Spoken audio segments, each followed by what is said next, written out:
Hello everyone, welcome to Balwinder live YouTube channel. आज हम discuss करेंगे एफकेड मैथ प्रीवियस ईयर क्वेश्चन की सीरीज के अंदर क्लास नंबर 3 जिसके अंदर हम 2021 का सेकंड पेपर डिस्कस करेंगे। इसके अलावा 2022 के जो पहला दूसरा पेपर है ऑलरेडी मैंने डिस्कस कर दिए हैं, तो उनका लिंक आपको डिस्क्रिप्शन बॉक्स में मिल जाएगा, वहां से जाके आप चेकआउट कर सकते हैं। इसके अलावा अगर आप एफकेड की रीजनिंग के प्रीवियस ईयर क्वेश्चन देखना चाहते हैं, समझना चाहते हैं क्या क्वेश्चन आए थे पेपर के अंदर, उसका भी लिंक आपको डिस्क्रिप्शन बॉक्स में अवेलेबल है। उसके अंदर भी आपको रीजनिंग के एफकेड के प्रीवियस ईयर क्वेश्चन प्रोवाइड करवाए जा रहे हैं। ठीक है, तो स्टार्ट करते हैं आज का सेशन।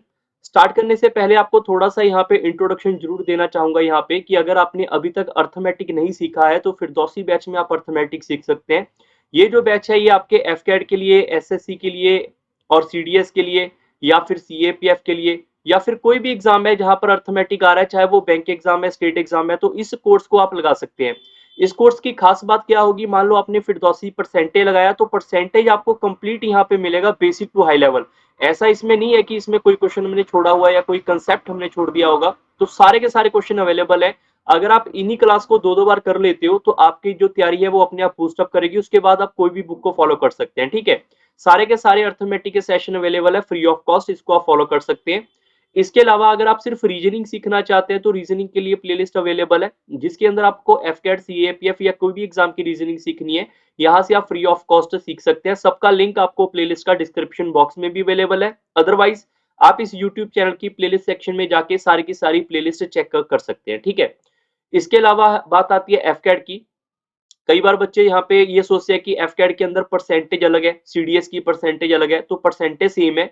अगर आपने फिरदौसी बैच की लगा चुके हो परसेंटेज तो इसमें करने का फायदा नहीं है। अगर आपने शुरू करना है सिर्फ एफकेड के लिए तो एफकेड ओरिएंटेड ये कोर्स है, अगर आप सिर्फ एफकेड का पढ़ना चाहते हैं वो यहाँ से कवर कर सकते हैं। 50 के प्लस क्लासेस अवेलेबल है, इसका बेनिफिट आप सारे बच्चे ले सकते हैं। ठीक है, इसके अलावा आती है बात अभी जीके की, तो एफकेड की जीके की सीरीज के अंदर मैंने सिर्फ आपको जीके के क्वेश्चन बताए हैं, कौन कौन से पेपर में आए हैं या फिर कौन कौन से क्वेश्चन आपके पेपर में आ चुके हैं, उनका सारा का सारा आपको यहाँ पे आंसर करेक्ट बताया हुआ है।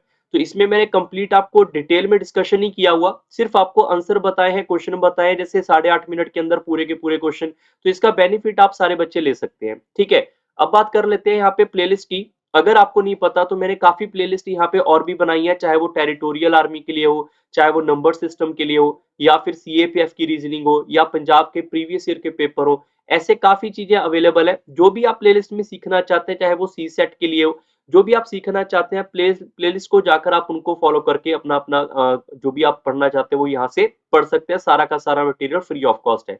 अब बात आती है यहाँ पे इस टेलीग्राम ग्रुप की। अगर आपने टेलीग्राम ग्रुप नहीं ज्वाइन किया हुआ, इसको ज्वाइन कर लो। इसके अंदर क्या होगा, आपको जितने भी मैं यहाँ पे कोर्स पढ़ा रहा हूँ या कोई क्लास आ रही है या कोई पीडीएफ है, वो सारी की सारी यहाँ पे अपडेट होगी।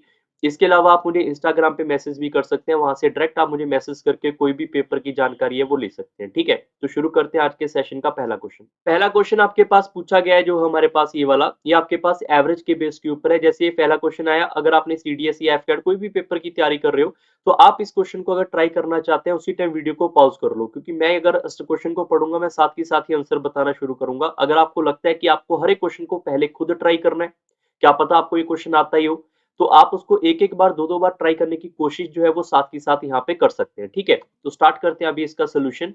जो एवरेज वेट है वो 103 नोटबुक का किसी बॉक्स के अंदर गिवन है, वो है 10.3। अगर हम यहाँ पे एक न्यू नोटबुक ऐड कर देते हैं तो average weight goes up to 10.4 KG.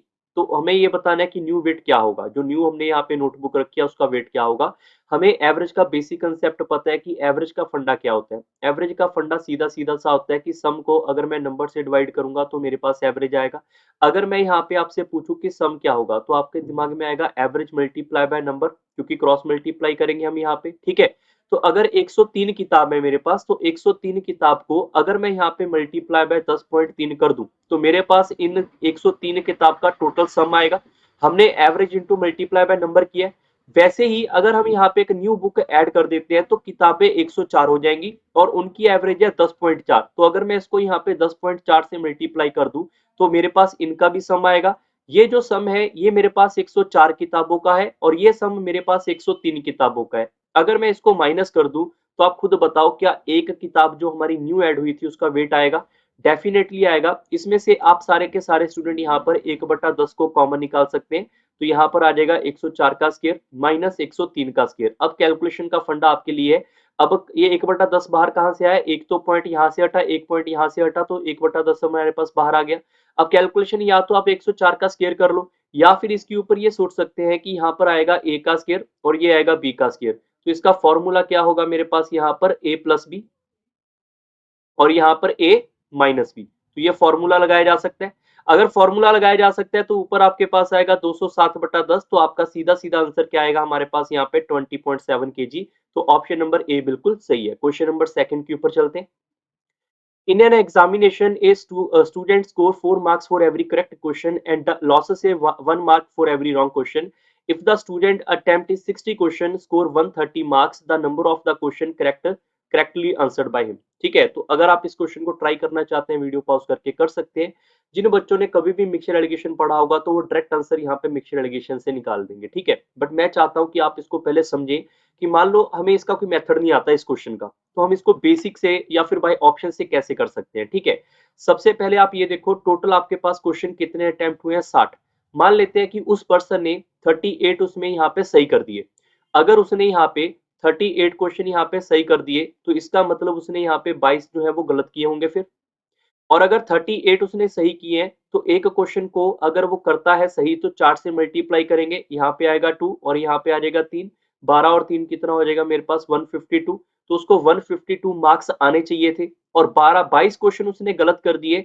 एक क्वेश्चन एक नंबर का होगा, तो अगर एक क्वेश्चन के बदले में उसको एक नंबर कम होगा तो 22 नंबर उसके कम हो जाएंगे। तो आप इन दोनों को ऐड करके देखो, क्या आपको 130 नंबर दिखाई दे रहे हैं। इसका मतलब सही उत्तर ऑप्शन नंबर बी है। काफी बच्चे सोचेंगे सर आपने ऑप्शन नंबर ए क्यों नहीं उठाया, आप ए को भी उठा सकते हैं, आप यहाँ पे 40 42 कोई भी उठा सकते हैं यहाँ पे। बट आपको ये ध्यान रखना है कि जब भी आप कोई ऑप्शन पिक करोगे, मैंने 38 उठाया, जैसे इससे पीछे है 35 फिर है 40 फिर है 42। तो अगर मैंने ये वाला ऑप्शन उठा लिया तो या तो अगर मेरा आसपास आंसर नहीं आता तो मैं इससे पीछे वाला ले जाता, मान लो कोई ज्यादा गड़बड़ ना होती, थोड़ी सी गड़बड़ होती।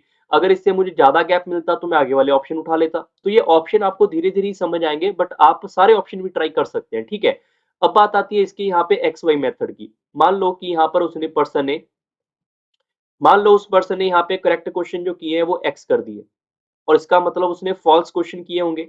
फॉल्स कितने किए होंगे, 60 में से एक्स नंबर माइनस, क्योंकि 60 नंबर तो टोटल क्वेश्चन है, उसमें से अगर करेक्ट उसने एक्स कर दिए तो 60 माइनस एक्स उसने यहाँ पे गलत किए होंगे। फिर अगर वो यहाँ पे करेक्ट करता है तो उसको 4 नंबर मिलते हैं, तो अगर वो करेक्ट करता है तो उसको 4x नंबर मिलेंगे।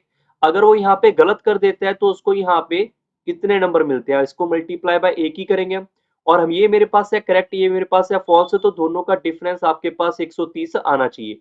तो यहाँ से आप सारे के सारे स्टूडेंट x की वैल्यू को निकाल सकते हैं या नहीं बताओ। अगर मैं सिंप्लीफाई करूंगा तो ये आ जाएगा मेरे पास यहाँ पे 5x और 60 इधर आके आप माइनस करोगे तो ये आएगा मेरे पास यहाँ पे सॉरी 60 इधर आके आप ऐड करोगे तो ये 60 है और ये 60 इसमें ऐड करोगे आएगा मेरे पास 190। तो x की वैल्यू कितनी आएगी 38 और x मेरे पास कितना था यहाँ पे करेक्ट वाला 38। 38 को यहाँ पे फिल करेंगे तो फॉल्स उसके 22 होंगे। क्लियर। अब हम बात कर लेते हैं यहाँ पे इसी क्वेश्चन को मिक्सचर एलिगेशन से। इतने मेथड क्यों बता रहा हूँ, क्योंकि ये क्वेश्चन एफकेट के अंदर आने के चांस दोबारा रहेंगे। ठीक है, फेमस क्वेश्चन है, सीडीएस एफकेट सी सेट में बार बार आता है ये क्वेश्चन। ठीक है, अब बात कर लेते हैं यहाँ पे मिक्सचर एलिगेशन की। उसको 4 नंबर मिलते हैं सही करने के और -1 नंबर मिलता है गलत करने के। 60 क्वेश्चन अटेम्प्ट किए, मान लो सारे के सारे सही कर दिए तो उसको 240 नंबर मिलने चाहिए थे।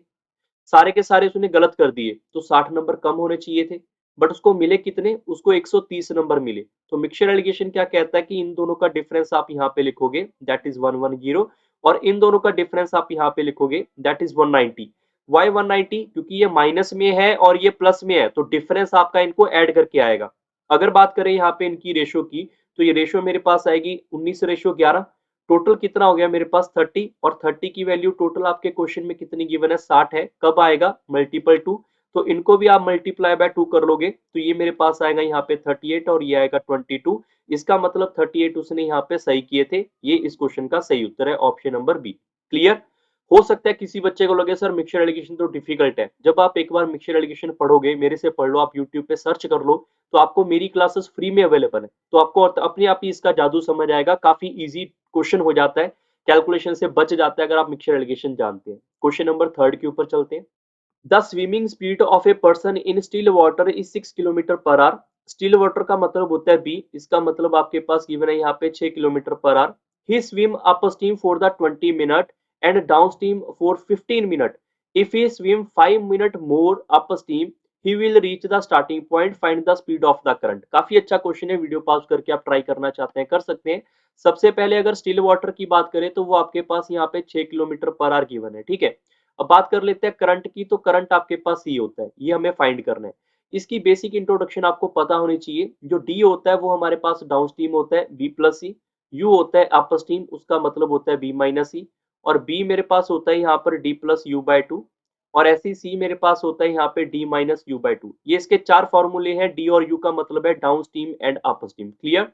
अब बात कर लेते हैं यहाँ पर उस पर्सन की। वो पर्सन ये कह रहा है कि अगर वो यहाँ से यहाँ पर जाता है 20 मिनट के अंदर अंदर अप स्ट्रीम में, ध्यान रखना इसको समझना पड़ेगा, अप स्ट्रीम में चला जाता है, उसके बाद वो 15 मिनट डाउन स्ट्रीम पे वापस आ जाता है। अगर वो यहाँ से 5 मिनट और अप स्ट्रीम आगे जाता, अगर वो 5 मिनट और अप स्ट्रीम जाता, तो जब वो डाउन स्ट्रीम से वापस आता तो स्टार्टिंग पॉइंट पे पहुंच जाता सिर्फ एंड सिर्फ 15 मिनट के अंदर। तो आप सारे बच्चे इस बात को समझ पाए होंगे कि अप स्ट्रीम में जितना टाइम उसको यहाँ पे लगा, डाउन स्ट्रीम में जितना टाइम उसको लगा, वो तब लगा जब हम यहाँ पे डिस्टेंस की बात करेंगे कि डिस्टेंस सेम होगा। क्लियर। अगर किसी को नहीं पता है तो ये पता होना जरूरी है कि अगर डिस्टेंस सेम होगा तो आपको ये पता होना चाहिए कि जो भी हमारे पास स्पीड होगा वो आपके पास इनवर्सली प्रोपोर्शनल टू टाइम हो जाएगा, ठीक है।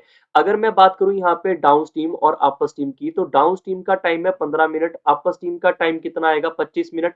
अगर मैं इसके टाइम को कट कर दूंगा तो टाइम की रेशो मेरे पास ये आएगी। अगर ये टाइम की रेशो है तो स्पीड की रेशो इसका उल्टा हो जाएगी। अब ये जानकारी के लिए आपको समझना पड़ेगा रेशियो एंड प्रोपोर्शन ऐसे उल्टा क्यों हो जाता है, ठीक है। इसका मतलब ये नहीं है कि आपके पास 1 2 3 रेशियो गिवन है टाइम की तो आप इसको 3 2 1 ऐसा नहीं लिख सकते। ऐसा क्यों नहीं लिख सकते, उसके लिए आपको रेशियो प्रोपोर्शन सीखना पड़ेगा, और दो में हम क्यों कर सकते हैं वो भी आपको रेशियो प्रोपोर्शन में सीखना पड़ेगा, ठीक है। अब बात कर लेते हैं यहाँ पर हमारे पास यहाँ पर बी और सी की। तो बी हमारे पास क्या होता है, बी हमारे पास होता है इन दोनों को ऐड करके डिवाइड बाय टू, तो मैं लिख सकता हूँ 5 प्लस 3 डिवाइड बाय टू। सी हमारे पास होगा यहाँ पर 5 माइनस 3 डिवाइड बाय टू। ये 2 से 2 कटेगा तो यहाँ पर 8 है और यहाँ पे 2 है, 8 और 2 कटेंगे तो ये आएगा 4:1। क्लियर। जो 4 है, 4 की स्पीड आपके पास क्वेश्चन वालों ने 6 गिवन रखी हुई है, तो हम यहाँ पे कह सकते हैं कि 4 की वैल्यू अगर आपके पास 6 किलोमीटर पर आ रहा है तो 1 हमें फाइंड करने को बोला हुआ है, तो 1 की वैल्यू क्या हो जाएगी 6/4, इसका मतलब क्या होगा 1.5 किलोमीटर पर आवर। तो ऑप्शन नंबर आपका इसका सही आएगा, डी आएगा। क्वेश्चन नंबर 4 के ऊपर चलते हैं। A got 60% of the total number of the caster voted and won the election. B got 30% of the remaining caster votes and other 70% of the remaining are nota. The 40,000 voters did not come to vote, and which is 20% of the total eligible voters in the city. The difference between the NOTA and the voter cast to be. काफी अच्छा question है, video pause करके आप try करना चाहते हैं कर सकते हैं, बट आप सारे बच्चे इसको यहाँ पर बेसिक से भी कर सकते हैं और परसेंटेज से भी कर सकते हैं, जिनको परसेंटेज का मतलब पता है, जिनको पता है कि जो भी इलेक्शन होगा टोटल होगा वो 100% ही होगा, 100% हम यहाँ पे टोटल को मान के चलते हैं, ठीक है। अदरवाइज आप इस क्वेश्चन को आप ऐसे भी लिख सकते हैं, ऐसा जरूरी, इसको मैं आपको बार बार बोलूंगा कि आप इसको परसेंटेज के माध्यम के लिए परसेंटेज का चैप्टर जरूर लगाएं, ठीक है। अगर मैं आपको ये बोल दूं कि हमारे पास यहाँ पे 40,000 वोट है नहीं पड़े, जो कि 20% है यहाँ पे टोटल एलिजिबल वोट का, तो आप ऐसा भी तो लिख सकते हैं कि टोटल वोट जितने भी होंगे उसका 20% जो है वो मेरे पास यहाँ पे 40,000 के बराबर है। तो ये 0 से 0 कट गया, ये वाला 2 आपके पास इससे कट जाएगा, ये आएगा 2000, और ये 100 मल्टीप्लाई होगा तो बोल सकते हैं यहाँ पे टोटल वोट कितने हो जाएंगे मेरे पास, यहाँ पे 2 लाख हो जाएंगे। तो आप इसके माध्यम से भी अगर क्वेश्चन सॉल्व करना चाहते हैं वो कर सकते हैं, बट मैं बोलूंगा कि आप यहाँ पे टोटल वोट को 100 मान के चलो।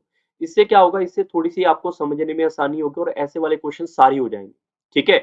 अब 100 में से, सारे बच्चे ध्यान रखो, 100 में से 20% वोट जो है वो नहीं मिली, नहीं मिली है तो 80 तो मिली होंगी। फिर कैसे, आपको ये समझना होगा, 100 का 20% हमारे पास यहाँ पे 20 होगा, तो 20 वोट नहीं मिले हैं तो 100 में से 20 नहीं मिले तो 80 तो मिले होंगे। अब 80 में से जो 60% वोट है वो ए को मिले हैं, जितना कास्ट हुआ था उसका 60% ए को मिला है, तो 80 वोट है, 80 का 60% निकालना आता है सबको। देखो मैं बार बार आपके लिए ऐसे लिख रहा हूं, बट आप 60% सीधा निकाल सकते हैं 48। क्लियर। और 80 में से अगर 48 वोट जो है वो यहाँ पर ए को मिले हैं तो बाकी कितने बचे, 80 में से आप 48 को बाहर कर दोगे, दो इसको देंगे 50 और ये आएगा मेरे पास टोटल 32। अब जो रिमेनिंग है 32 उसका 30% वोट जो है वो यहाँ पे किसको मिला है, ध्यान रखें वो यहाँ पे मिला है यहाँ पे बी को, क्लियर। और जो बचा हुआ 70% है वो मिला किसको, यहाँ पे नोटा को। अब अगर मैं इसकी कैलकुलेशन करने बैठूंगा तो आप वैसे तो कैलकुलेशन यहाँ पे डेफिनेटली जो है वो कर सकते हैं, बट आप इसको 100% के माध्यम से भी बना सकते हैं, ठीक है। जैसे कि 32 है, 32 का अगर मैं आपको बोलूं बी इसका 30% है, तो आप इसका यहाँ पे इधर लिख लेते हैं 32 का 30% किसके बराबर आएगा, जीरो से जीरो कट जाएगा, 3 इससे मल्टीप्लाई करेंगे तो ये आ जाएगा मेरे पास यहाँ पे 6, और इसमें मल्टीप्लाई करेंगे 9, तो इसका 30% आएगा 9.6, क्लियर। तो बाकी कितना बच जाएगा 70%, या तो 70% निकाल लो नोटा वाला, या फिर आप देखो 32 में से 9.6 तो गया, 9.6 तो गया, तो 32 में से 9.6 को हम बाहर कर दो तो कितना आ जाएगा मेरे पास 22.4, तो ये नोटा को मिला होगा। अगर मैं आपको बोलूं इन दोनों का डिफरेंस निकालो तो आप सारे बच्चे देखो 22.4 डिवाइड बाय इसको आप माइनस करोगे 9.6, तो ये कितना आ जाएगा मेरे पास 8, और ये कितना आ जाएगा मेरे पास यहाँ पे 2, और यहाँ पे आ जाएगा मेरे पास यहाँ पे 1, तो इन दोनों का डिफरेंस जो आएगा वो आएगा मेरे पास 12.8। इतना क्लियर हुआ सबको, आई होप सबको क्लियर हो गया। मैं इसका शॉर्ट अभी बताऊंगा, बट आप सारे बच्चे अब देखो कि जो 20% था ये क्या आपके पास गिवन है 40,000 के बराबर या नहीं गिवन, क्योंकि अगर मैं इसको कंपेयर करने की बात करूंगा तो हर एक बच्चे के दिमाग में आएगा कि 20 जो था वो आपके पास किसके बराबर था, यहाँ पे 40,000 के बराबर। तो एक की वैल्यू किसके बराबर होगी, यहाँ पे कट कटा के 2,000 के बराबर होगी। और अगर मैं पूछूं आपके पास की 12.8 की वैल्यू, तो वो होगी मेरे पास यहाँ पे 2,000 मल्टीप्लाई बाय 12.8, तो आप इनको मल्टीप्लाई करेंगे तो 12.8 है, एक जीरो कट करेंगे तो 128 का डबल कर देंगे तो 25600 आपके इस क्वेश्चन का सही उत्तर होगा option number D, clear. But अगर मैं आपको इस क्वेश्चन की फिर से एक बात बोलूं कि 32 में से आप सारे बच्चों को पता है कि बी को यहाँ पे 30 मिला, नोटा को 70 मिला, तो इन दोनों का डिफरेंस कितना था, फिर इन दोनों का डिफरेंस 40% नहीं था यहाँ पे। तो यहां पर आप सीधा भी तो लिख सकते थे ना 32 का 40%, 32 का 40% आप जीरो से जीरो कट करोगे तो इसको मल्टीप्लाई करेंगे, ये तो सीधे ही 12.8 आ रहा है। तो हमें ये कैलकुलेशन वाला पार्ट मैंने सिर्फ समझाने के लिए लिखा है कि ऐसे भी किया जा सकता था, अदरवाइज आप सीधा ही बोल सकते हैं कि 20 जो ये वाला है इसकी वैल्यू आपके पास गिवन है कितनी, यहाँ पे 40,000 के बराबर गिवन है। तो अगर आपके पास इसकी वैल्यू पूछी जाएगी तो वो आएगी 25600, ऑप्शन नंबर आपका डी बिल्कुल सही है, क्लियर हो गया सबको। तो आप इन दोनों का सीधा भी डिफरेंस लेकर कर सकते हैं। क्वेश्चन नंबर 5 के ऊपर चलते हैं। फिफ्थ नंबर क्वेश्चन आपका कैलकुलेशन बेस्ड है, कैलकुलेशन जैसी भी आपको आती है उस तरीके से आप कर सकते हैं। अगर आपको स्केयर याद है स्केयर से कर सकते हैं, अगर स्केयर का फॉर्मूला आता है उससे कर सकते हैं, अगर आपको फॉर्मूले के अलावा ए स्केयर माइनस बी स्केयर आता है वो भी लगा सकते हैं, वो आपकी मर्जी है, ठीक है। चलते हैं इस क्वेश्चन के ऊपर। सबसे पहले बॉड मास के अंदर आपको डिवाइड करना पड़ेगा, तो 12 से अगर आप इसको डिवाइड करोगे तो ये आएगा 35, और ये भी हमारे पास यहाँ पे कितना है 35। आगे आ जाएगा मेरे पास यहाँ पे 45 का स्केयर, और यहाँ पे आएगा 15 का स्केयर, इसका क्या आएगा हमारे पास यहाँ पे स्केयर रूट, क्लियर। सबसे पहले देखो इसके लिए काफी बच्चे शॉर्टकट ढूंढते हैं, आपको ज्यादा शॉर्टकट भी अगर मैं बात करूं तो शॉर्टकट की आपको ज्यादा जरूरत नहीं पड़ेगी, ठीक है। आप सीधा इसको देखो 35 का स्केयर आप कर सकते हैं, जिसको नहीं पता है तो 5 का स्केयर का फॉर्मेट यहाँ पे सीख लो। मान लो यहाँ पे 5 है तो 5 का स्केयर है तो 25 है, जो 3 है इसके आगे वाला नंबर 4, इन दोनों को मल्टीप्लाई कर दो 1225, तो इसका स्केयर हमारे पास यहाँ पे 1225 ही होगा, आप चेक कर सकते हैं। जैसे कि 5 है, 5 का तो 25 आएगा, तो 4 नंबर का आगे वाला क्या होगा हमारे पास 5, 5 इंटू 4 करेंगे तो ये 20 आएगा। जैसे हमारे पास 5 है, 5 का स्केयर 25 होगा, 1 के आगे वाला क्या आएगा 2, 2 इंटू 1 करेंगे तो यहाँ पे 2 आएगा, इसका आपको यहाँ पे स्केयर रूट करना था। अगर मैं इसकी इसकी कैलकुलेशन की बात करूंगा तो आप यहाँ पे देखो 225 से माइनस हो गया तो 1000 बचा, 1000 इसमें ऐड करेंगे तो ये आएगा मेरे पास 3025 का स्क्वायर रूट। अब 3025 का ये देखो 25 है तो यहाँ पे 5 होगा। अब ये 30 कब आएगा, 30 आपके पास 5 इंटू 6 करने पे आएगा ना, यहाँ पे 5 इंटू 6, तो छोटे वाला नंबर हम यहाँ पे रखेंगे 5, तो आपका आंसर आ जाएगा 55। ये आपके इस क्वेश्चन का सही उत्तर है, क्लियर। क्वेश्चन नंबर 6 के ऊपर चलते हैं। क्वेश्चन नंबर 6 भी आपका कैलकुलेशन बेस्ड ही क्वेश्चन गिवन है, अगर आपको ट्राई करना है वीडियो पॉज करके आप कर सकते हैं। सबसे पहले हमें यहाँ पे ब्रैकेट को सॉल्व करना होगा, तो 1/2 मल्टीप्लाई बाय इसको मल्टीप्लाई करेंगे 88, 88 को अगर मैं 9 से मल्टीप्लाई कर 9 से ऐड करवाऊंगा तो वो आएगा मेरे पास 97/11। इन दोनों को अगर मैं मल्टीप्लाई करूंगा तो 97/22 आएगा, जिसको हमें यहाँ पे बाद में इसके साथ भी ऐड करना पड़ेगा। इसको आप ऐड करेंगे तो ये आएगा 130, मल्टीप्लाई करेंगे 132 एंड 5 137/22। इनको अगर मैं एलसीएम लूंगा तो ये आएगा मेरे पास 22, ऊपर आप ऐड करोगे तो यहाँ पे साथ साथ हमारे पास 4 1 कैरी जाएगा तो ये आएगा मेरे पास यहाँ पे 234, जिसको आपको मल्टीप्लाई करना है यहाँ पे 2 के साथ। 2 से आप डिवाइड करेंगे तो ये आएगा 11, इसको एक बार चेक कर लेते हैं, 4 1 कैरी यहाँ ठीक लिखा हुआ है, तो ये आएगा मेरे पास यहाँ पे 234 डिवाइड बाय 11, जिसके साथ हमें ऐड करना है इस वाले पार्ट को। तो आप इसको ऐड करेंगे तो ये आएगा मेरे पास यहाँ पे 16/11। इसको जब आप ऐड करोगे तो ये आएगा मेरे पास 250/11, जिसको सिंप्लीफाई करने के बाद पता चलेगा ये आएगा 22/8/11। मिक्स फ्रैक्शन के अंदर कन्वर्ट किया हुआ है, तो ये ऑप्शन नंबर थर्ड आपका सही है। क्वेश्चन नंबर 7 के ऊपर चलते हैं।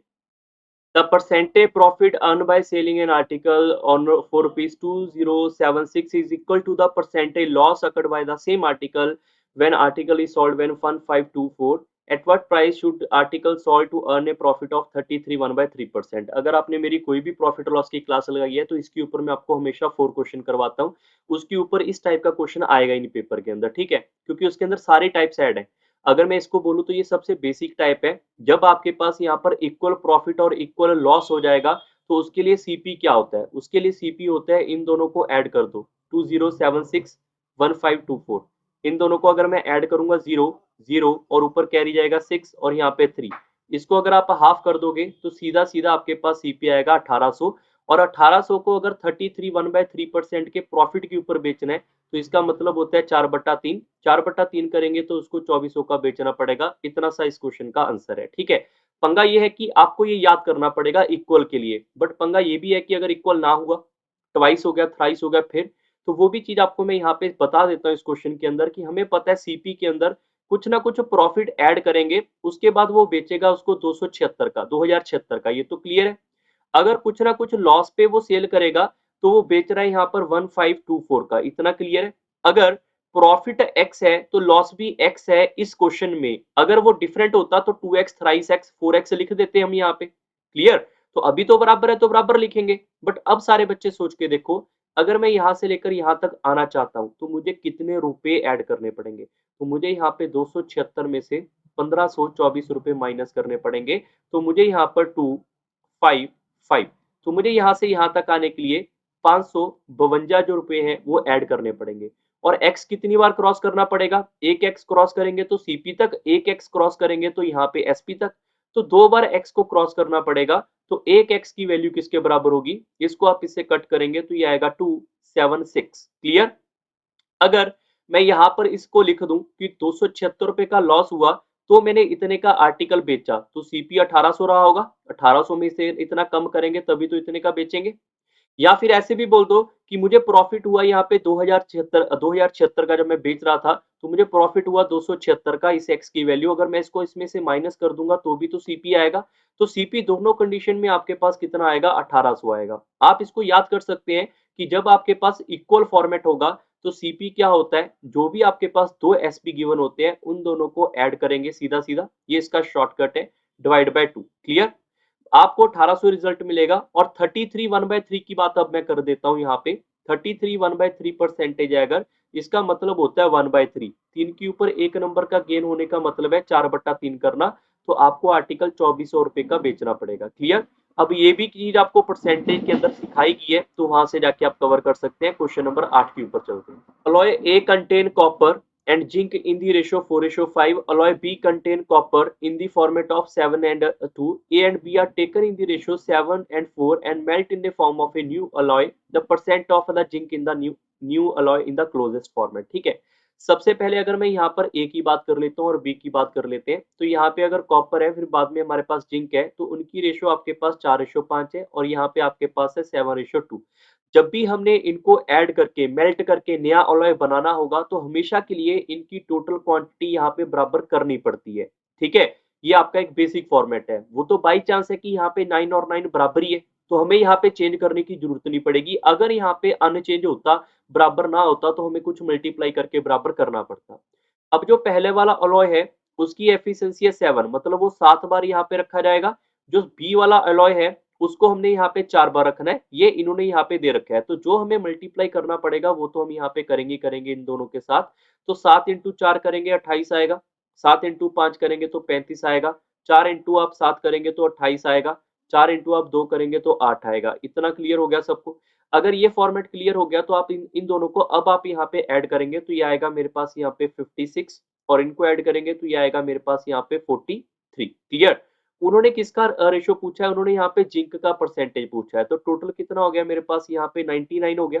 99 में से 43 का पार्ट पूछा है, क्योंकि जिंक वाला तो साइड वाला है, कॉपर वाला पहले वाला है, तो 43 जो पार्ट है जिंक का आउट ऑफ ए 99 कितना होगा अगर मैं इसको मल्टीप्लाई बाय 100 करूंगा तो आप वैसे ही चेक कर लो, आपके पास 43 के आसपास है, तो ऑप्शन नंबर ए बिल्कुल सही होगा। फिर क्वेश्चन नंबर 9 के ऊपर चलते हैं। A shopkeeper sold two bags for rupees 2500 each. He gained 25% on one, while on the other he lost 20%. Whether he made a gain or loss in the whole transaction, also find the gain or loss percentage. वैसे तो ये question ऐसा नहीं पूछा रहेगा, ये आपसे ये वाली पॉइंट को कट कर दो, यहाँ पर आपसे सीधा यही पूछा रहेगा कि फाइंड द लॉस और गेन परसेंटेज, इतना सा क्वेश्चन आएगा अगर आएगा पेपर में। याद रखने वाला इसमें क्या पॉइंट होगा, जब भी आपके पास 25% का गेन होता है, 20% का लॉस होता है, काफी बच्चे इसमें उलझ जाते हैं, उलझना बिल्कुल भी नहीं है, ठीक है। पहली बात तो आप ये देखो कि आपके पॉइंट गिवन क्या है। कई बार तो यहाँ पे सॉल्ड गिवन होता है, कई बार आपके पास लिखा होगा यहाँ पे बाय, बाय में और सॉल्ड में फर्क होगा। बाय का मतलब है सीपी, बाय किया है, परचेज किया है। सॉल्ड का मतलब होगा एसपी। और यहाँ पे भी ध्यान रखें, यहाँ पे ईच का मतलब है, ईच का मतलब है दोनों के दोनों आर्टिकल यहाँ पे सॉल्ड किए गए 2500 रुपए के। अगर दोनों के दोनों आर्टिकल सॉल्ड किए गए 2500 रुपए के, तो आप सारे बच्चे बताओ सोच के, क्या एसपी आपके पास सेम रहा होगा? फिर डेफिनेटली रहा होगा। अगर मैं यहाँ पर पहले को सीपी और दूसरे का एसपी यहाँ पे लिखूं, तो पहला बोलता है कि मुझे 25% गेन हुआ, मान लो कि उसका सीपी 100 है, तो 25 का गेन होगा तो 125 का बेचेगा। अगर मैं इनकी रेशो बना दूं यहाँ पे, तो रेशो आएगी आपके पास 4:5। और अगर दूसरे को पूछूं, वो बोलता है कि मेरे पास यहाँ पे 100 रुपए की आइटम को मैं 80 का बेचूंगा, तभी तो 20 रुपए का लॉस होगा। यहाँ पर आप इसकी रेशो बनाओगे तो ये आएगी मेरे पास 5:4। अब यहाँ से आपके कंसेप्ट जो है वो क्लियर होंगे कि यार एसपी तो क्वेश्चन वालों ने सेम दे रखा है, किसी पेपर के अंदर किसी क्वेश्चन में बाय लिखा होगा, बाय का मतलब है सीपी सेम। अगर एसपी सेम है तो एसपी को सेम करेंगे, सीपी सेम है तो सीपी सेम करेंगे। एसपी को सेम करने के लिए ऊपर वाले को 4 और नीचे वाले को 5 से मल्टीप्लाई करना पड़ेगा। जब आप इसको मल्टीप्लाई करेंगे तो ये आएगा 16 और ये आएगा 20 और ये आएगा मेरे पास यहाँ पे 25 और ये आएगा मेरे पास 20। ऐसा क्यों हुआ आप खुद चेक करो। 4 इंटू 5 करेंगे 20, 4 इंटू 5 करेंगे 20, तो आपके पास एसपी और यहाँ पे सीपी, तो एसपी दोनों का सेम हो गया। अगर मैं आपसे पूछूं टोटल सीपी था कितना, टोटल सीपी आप इन दोनों को ऐड करके ही बताओगे। टोटल सीपी आप इन दोनों को ऐड करेंगे, 1 कैरी जाएगा 41। टोटल एसपी कितना आ गया आपके पास 40।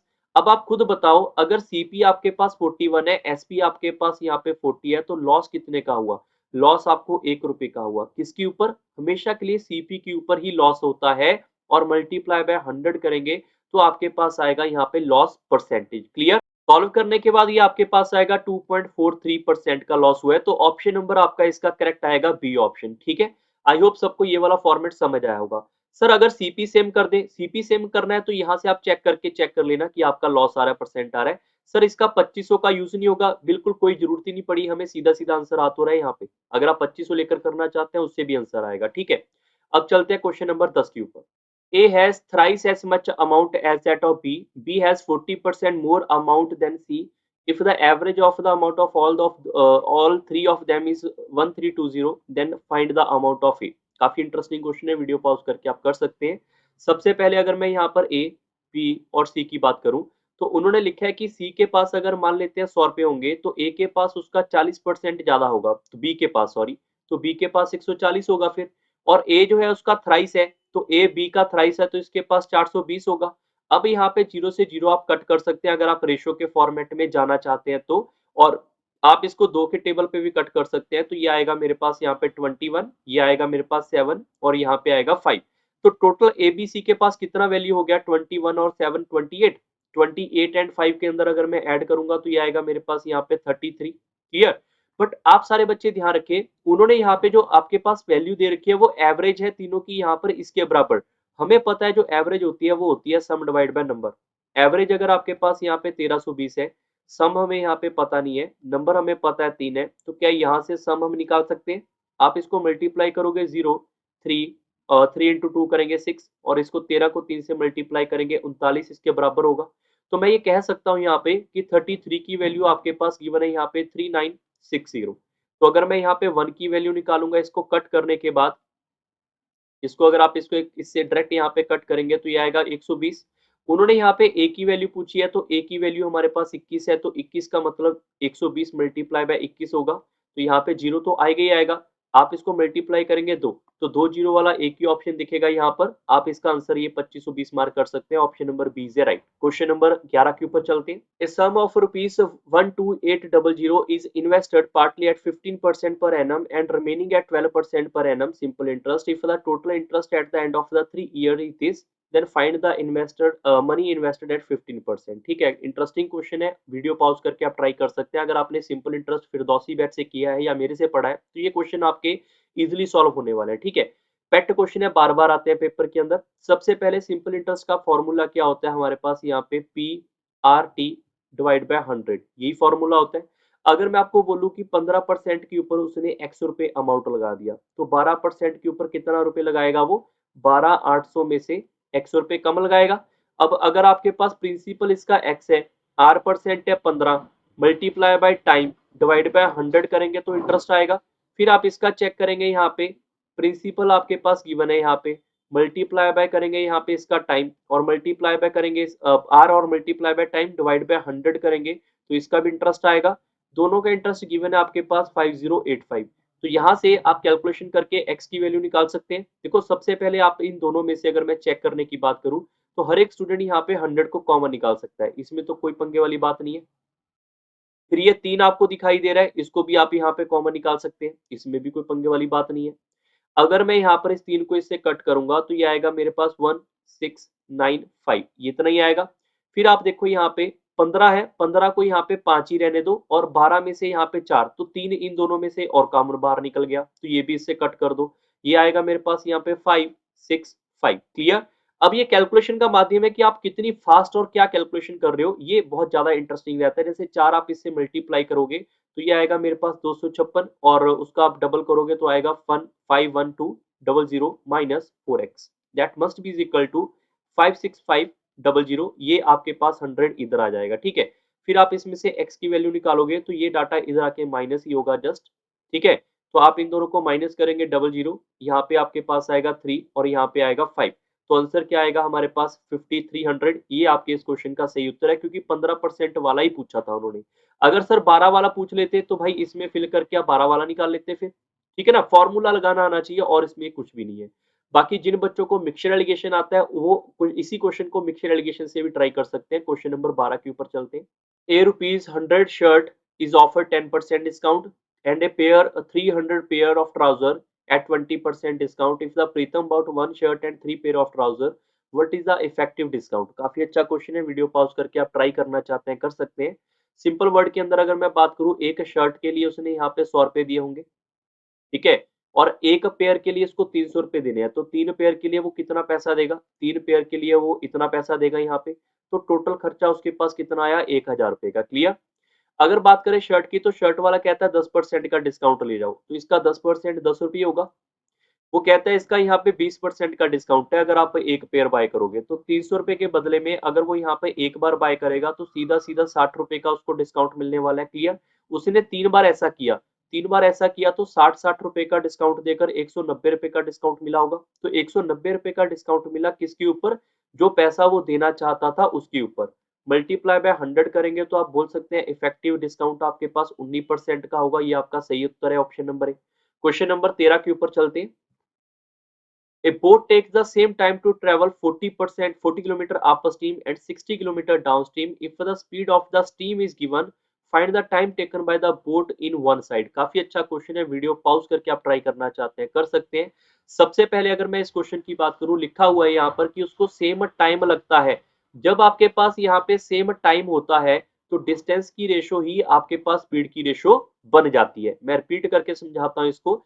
सबसे पहले आप यहाँ पे लिख लो अपर स्ट्रीम, यहाँ पे लिख लो डाउन स्ट्रीम। हर एक बच्चे को इतना तो पता ही है कि डिस्टेंस को अगर मैं टाइम से डिवाइड करूंगा तो स्पीड आएगा।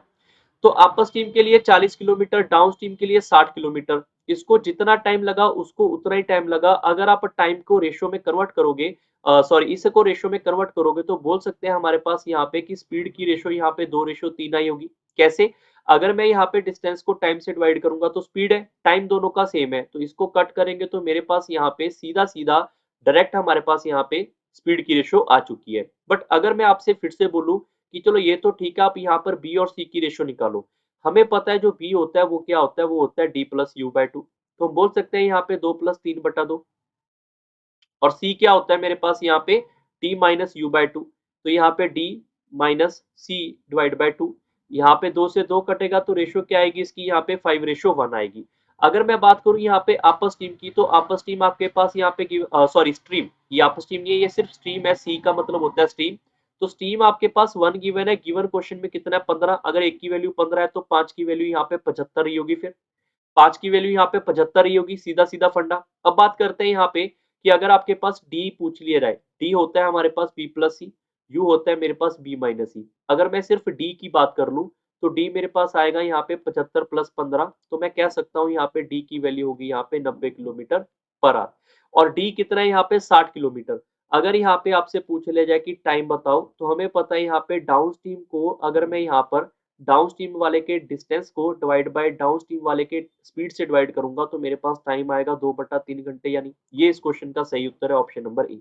फिर से चेक कर लो, अगर मैं यहाँ पे टाइम की बात करूँ, टाइम आपके पास क्या होता है, डिस्टेंस बाय स्पीड होता है, तो मैंने वही यहाँ पे लिखने की कोशिश की है। क्लियर। क्वेश्चन नंबर 14 के ऊपर चलते हैं। The compound interest on a certain sum for 3 years is given, and the simple interest on the same sum for the thrice the time and 1/3 the rate of interest per annum is। काफी अच्छा question है, video pause करके अगर आप try करना चाहते हैं कर सकते हैं। सबसे पहले आप सारे बच्चे इस बात को समझें कि अगर मैं यहाँ पे 10% का लॉजिक बताऊं, 10% का एक साल का इंटरेस्ट जो होता है सीआई का वो 10% ही होता है। 2 साल का इंटरेस्ट होता है सीआई का 21%, 3 साल का इंटरेस्ट होता है 33.1%। ये आपको यहाँ पे 3 साल का याद रखना जरूरी है अगर आपने इस क्वेश्चन को बकायदा टाइम में करना होगा तो। ठीक है। तो अगर मैं यहाँ पर आपको बोल दूं कि यहाँ पे 33.1% की जो वैल्यू है ये आपके पास गिवन है किसके बराबर 500, तो इसमें कोई गड़बड़ वाली बात नहीं होगी। ठीक है। अगर मैं बात करूं यहाँ पे सिंपल इंटरेस्ट है सेम सम के ऊपर, थ्राइस द टाइम, टाइम अगर हमारे पास कितना है यहाँ पे 3 साल, तो यहाँ पे कितना हो जाएगा 9 ईयर्स का टाइम हो जाएगा। और उसने बोला है 1/3 of the rate of interest, rate of interest कितना है मेरे पास यहाँ पे 10%, 10% का थर्ड कर देंगे तो मेरे पास इतना हो जाएगा। बट अगर किसी को नहीं पता टाइम को अगर आर से मल्टीप्लाई कर देंगे तो सीधा आपके पास एस आई परसेंटेज में आ जाता है। इसको आप कट करेंगे यहाँ पे 3 बार, 3 × 10 करेंगे तो एस आई आ जाएगा आपके पास सीधा सीधा 30%। तो आपसे यहाँ पे 30% की वैल्यू जो है वो पूछी गई है, तो आंसर क्या होगा 500 divide by 33.1% multiply by 30%, percent से परसेंट कट जाएगा। अब बात आती है सर इसकी कैलकुलेशन हम कैसे कर पाएंगे जल्दी से। देखो कैलकुलेशन के लिए आपको थोड़ा सा अप्रोच सीखना पड़ेगा, मैं एक लैंग्वेज से आपको समझाने की कोशिश करता हूँ। ठीक है। मान लो मेरे पास यहाँ पर एक वर्ड लिख लेते हैं यहाँ पे 100, 100 को अगर मैं यहाँ पर 5 से डिवाइड करूंगा तो मेरे पास यहाँ पे वैल्यू आएगी 20। ये क्लियर है। अगर 100 को मैं यहाँ पे 4 से डिवाइड करूंगा तो वैल्यू मेरे पास आएगी 25। इतना क्लियर है हर एक बच्चे को, आई होप सबको इतना सा बेसिक सा पार्ट जो है वो क्लियर है। आप सारे बच्चे सोच के देखो, अगर मैं डिनोमिनेटर में यहाँ पर चेक करूं तो डिनोमिनेटर में अगर बड़ा नंबर होगा नंबर छोटा आएगा, डिनोमिनेटर में छोटा नंबर होगा नंबर बड़ा आएगा। बात समझ आ रही है। अगर मैं इसको कट करूं 30 को इससे कट कर लेते हैं पॉइंटों में, तो ये आएगा मेरे पास 1 पॉइंट समथिंग आएगा। वन अगर यहाँ पे 500/1 होता तो आंसर 500 होता। अगर यहाँ पे 500 डिवाइड बाय 1 पॉइंट समथिंग होगा, अगर इससे नंबर बड़ा होगा तो ये वाला आंसर 500 से थोड़ा सा छोटा होगा, थोड़ा सा छोटा होगा। तो ऑप्शन नंबर आपका थर्ड बिल्कुल सही है। क्लियर हो गया। विदाउट कैलकुलेशन आप इस अप्रोच को लगा सकते हैं, बाकी इसके लिए हम धीरे धीरे ट्राई जो है करते रहेंगे, अदरवाइज आप इसको कैलकुलेट करके भी कर सकते हैं। ठीक है। क्वेश्चन नंबर चलते हैं अभी यहाँ पे 15 के ऊपर।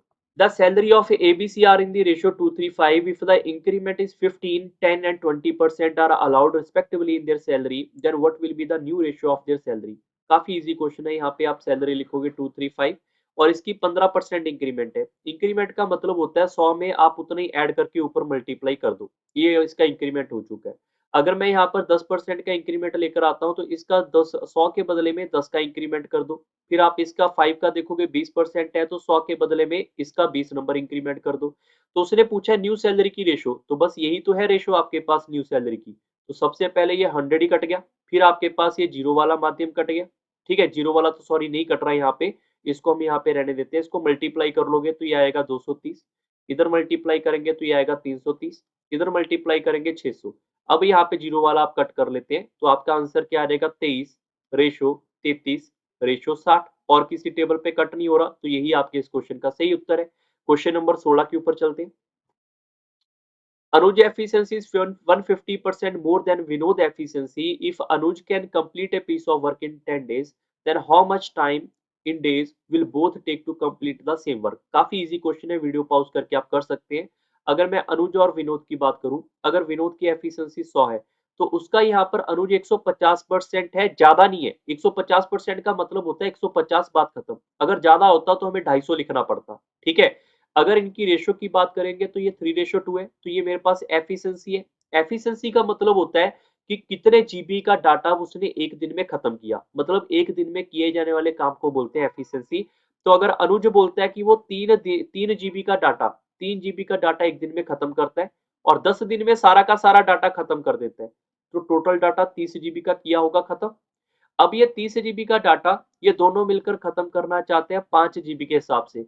आपकी पॉकेट में 30 जीबी का डाटा है, 5 जीबी आप एक दिन में खत्म करते हो तो टोटल 6 दिन लगेंगे। ये इस क्वेश्चन का सही उत्तर है। क्वेश्चन नंबर 17 के ऊपर चलते हैं।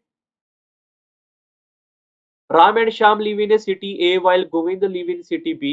They plan to eat a restaurant. They plan to eat in a restaurant which lies in between city A and B. The distance between the city is 1080 kilometer. Ram travels 60 kilometer per hour. Govind travel 120 kilometer per hour. They leave at a 6 a.m. After some time, Sham also leave. Okay, कुछ time के बाद शाम ने यहाँ पे also leave कर दिया। They meet at the same time. What is the time? तो ये सारे के सारे मिलते हैं सेम यहाँ पे टाइम पे, तो कौन से टाइम पे मिले? ठीक है, सबसे पहले आप देखो यहाँ पे राम और यहाँ पे श्याम दोनों के दोनों ए पॉइंट पे, और कुछ दूरी के ऊपर यहाँ पे गोविंद बैठा है, उसकी पॉइंट बी है, और यहाँ पे इनका दूरी है यहाँ पे 1080 किलोमीटर का। गोविंद की जो आपके पास स्पीड गिवन है वो 120 है, राम की स्पीड गिवन है यहाँ पे 60। सर श्याम की स्पीड का कोई पता नहीं है, कोई बात नहीं, रहने देते हैं। अगर नहीं पता, हमें ये तो पता है ना 6 बजे निकला है यहाँ पे राम। अगर राम पता है 6 बजे निकला, उन्होंने बोला हुआ है कि राम यहाँ से लेकर यहाँ तक सेम टाइम पे पहुंच रहा है, तो शाम भी उसी टाइम पहुंचेगा। इसके लिए हमें यहाँ पे शाम के बारे में ज्यादा सोचने की जरूरत नहीं पड़ेगी। आप सीधा एक चीज को ध्यान रखें कि आपको पता है कि डिस्टेंस को अगर स्पीड से डिवाइड करेंगे टाइम आएगा। डिस्टेंस है 1080, स्पीड आपके पास ये इधर को जा रहा है, ये वाला इधर को आ रहा है, तो हमारे पास रिलेटिव स्पीड होगी। तो रिलेटिव स्पीड आपके पास 180 आएगी, दोनों को ऐड करने के बाद। सेम ऑपोजिट डायरेक्शन में स्पीड ऐड होती है, सेम डायरेक्शन में माइनस होती है।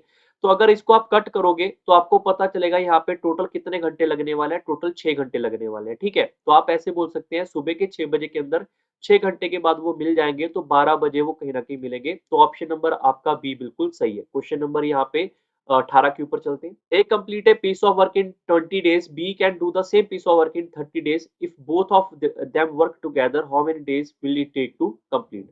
इजी क्वेश्चन है यहाँ पे। ए अगर आप 20 दिन में खत्म करोगे काम, बी अगर यहाँ पे 30 दिन में काम खत्म करेगा, दोनों का एलसीएम 60, इसकी एफिशिएंसी 3 और 2 आएगी।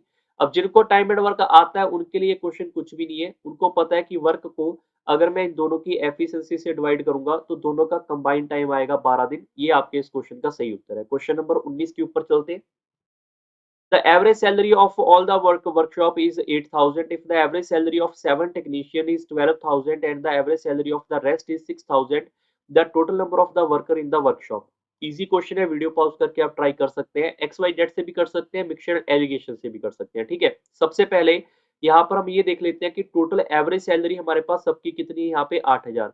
जो हमारे पास टेक्नीशियन है उनकी एवरेज सैलरी है हमारे पास 12,000, और जो हमारे पास रेस्ट ऑफ द पीपल है उनकी एवरेज सैलरी यहाँ पे 6,000। तो मिक्सचर एलिगेशन लगाएंगे, इन दोनों का डिफरेंस आएगा हमारे पास यहाँ पे 4,000, और इन दोनों का डिफरेंस आएगा मेरे पास यहाँ पे 2,000। तो इनकी रेशो कितनी हो जाएगी मेरे पास यहाँ पे 1:2।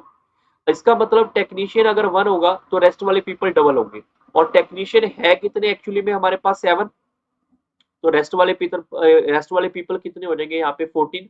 तो उन्होंने पूछा टोटल नंबर 21 होंगे यहाँ पे 7 और 14। ये आपके इस क्वेश्चन का सही उत्तर है। क्वेश्चन नंबर 20 के ऊपर चलते हैं। A reduction of a 20% in the price of a sugar enable Mr. Badra to buy an extra 5 kg of a 4 piece 320, the original rate of the sugar। ये आपका पेट क्वेश्चन है, परसेंटेज में मैंने बहुत बार करवाया हुआ है, प्रॉफिट लॉस में करवाया हुआ है। इसके बहुत से शॉर्टकट है मार्केट के अंदर, ऐसे ऐसे इसको कर लो। ठीक है, आप सारे बच्चे सिर्फ इस बात को जान के देखो कि अगर प्राइस ड्रॉप होगा तो क्वांटिटी बढ़ेगी, सीधा सीधा फंडा है। ठीक है, अगर प्राइस आपका 20% ड्रॉप हो चुका है तो क्वांटिटी आपने 5 केजी उठाई है ज्यादा, ये इस क्वेश्चन में लिखा हुआ है, इसको तो हम चेंज ही नहीं कर रहे। मैं ये कह रहा हूँ कि प्राइस यहाँ पे 20% अगर गिरा है तो अगर 100 का 100% ही प्राइस गिर जाए, फिर अगर 100 का 100% ही प्राइस गिर जाएगा तो ज्यादा से ज्यादा केजी आप बाय करोगे। अगर आपको मैं बोल दूं फ्री सामान मिल रहा है तो आप उतने उठा सकते हो जितना आप चाहते हो, उससे ज्यादा आप उठा ही नहीं पाओगे जितना आपके पास कैपेबिलिटी है। तो अगर 20 से 100 आना होगा तो 5 मल्टीपल है, इधर भी 5 मल्टीप्लाई कर देते हैं तो हमारे पास 25 केजी उठाने की यहाँ पे कैपेसिटी रहेगी। क्लियर? बस इस बात को ध्यान में रखना है, इसको बोलते हैं हमारे पास यहाँ पे न्यू क्वांटिटी। कब आया? जब वो 5 केजी ज्यादा उठा रहा था। तो पहले कितना केजी उठा रहा होगा, फिर 20 केजी। ओल्ड क्वांटिटी कितना होगा, फिर उसका यहाँ पे 20 केजी का होगा यहाँ पे। अगर उसने यहाँ पे ओरिजिनल रेट पूछा है तो भैया ओरिजिनल रेट से ओरिजिनल क्वांटिटी से जाएंगे। अगर उसने न्यू पूछा है तो न्यू से जाएंगे। आपकी पॉकेट के अंदर मैं बोल दूं आपके पास 320 रुपए है, 320 को अगर आप 20 से डिवाइड करोगे तो आपको पता चल जाएगा आपका पुराना रेट क्या रहा होगा, 16 रुपए पर केजी रहा होगा। बात समझ आ रही कि नहीं आ रही? अगर सर न्यू पूछ लेते भैया 320 रुपए, अगर आप 25 के हिसाब से उठाओगे तो आपके पास न्यू आ जाएगा। इसका मतलब ऑप्शन नंबर थर्ड इसका बिल्कुल सही है। आई होप आपको आज की सीरीज अच्छी लगी होगी। जल्दी हम यहाँ पे एफकेड मैथ के कंप्लीट यहाँ पे पीवाईक्यू मैथ और रीजनिंग के डिस्कस करने वाले हैं, तो अपने फ्रेंड सर्कल से आप शेयर कर सकते हैं और इस चैनल को जरूर सब्सक्राइब एंड ज्वाइन करें और वीडियो को लाइक एंड शेयर करें। जल्दी मिलते हैं नेक्स्ट सेशन के अंदर। सो बाय बाय, टेक केयर।